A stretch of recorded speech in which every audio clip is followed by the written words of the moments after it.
কিছু হয়নি। এইটা শোনার পরেও যেই মানুষগুলো কনস্ট্যান্ট আপনাকে জিজ্ঞাসা করে যায়, আরে বল না কি হয়েছে? আমি জানি যে কিছু একটা হয়েছে। মন খারাপ, শরীর খারাপ, গন্ডগোল আছে বাড়িতে, কোনো সমস্যা। আচ্ছা আমি কি কিছু করেছি? বল না কি হয়েছে? একবার জিজ্ঞাসা করে, দুবার জিজ্ঞাসা করে, তারপর একটু পজ নেয়, আবার জিজ্ঞাসা করে। তোমার সঙ্গে একটু রাত জাগে, মন খারাপ হলে তোমাকে সাপোর্ট দেয়। তোমাকে ফোর্স করে না। তুমি যতক্ষণ অবধি না তাকে কিছু বলবা, সে তোমার সঙ্গে থাকবে। আর একটা কথা বলবে, আমি আছি তোর পাশে। আমি কখনো তোর হাত ছাড়বো না। যাই হয়ে যাক, বন্ধুত্ব হোক, ভালোবাসা হোক, আমি তোর সঙ্গে থাকবো। তুমি জানো না এই কথা বলা জাস্ট মানুষগুলো আমাদের যে কতটা স্পেশাল হয়, কতটা। আর মনের যে তারা ঠিক কোন কোণে তাদের আশ্রয় অনেক বড় হয়। আর সত্যি কথা কি জানো, এই মানুষগুলো না আমাদের জীবনে ভুল সময় এন্ট্রি মারে।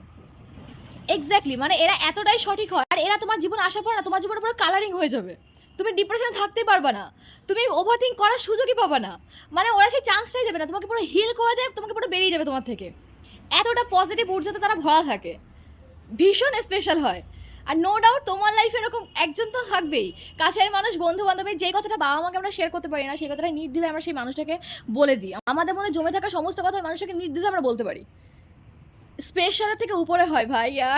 আর যদি তোমার লাইফে থাকে না, কখনো ওই মানুষগুলোকে হারাতে দিও না। সবসময় আগলে রেখো, আদর যত্ন করে রেখো, প্রপার সম্মানটুকু দিও। বুঝতে পারলে?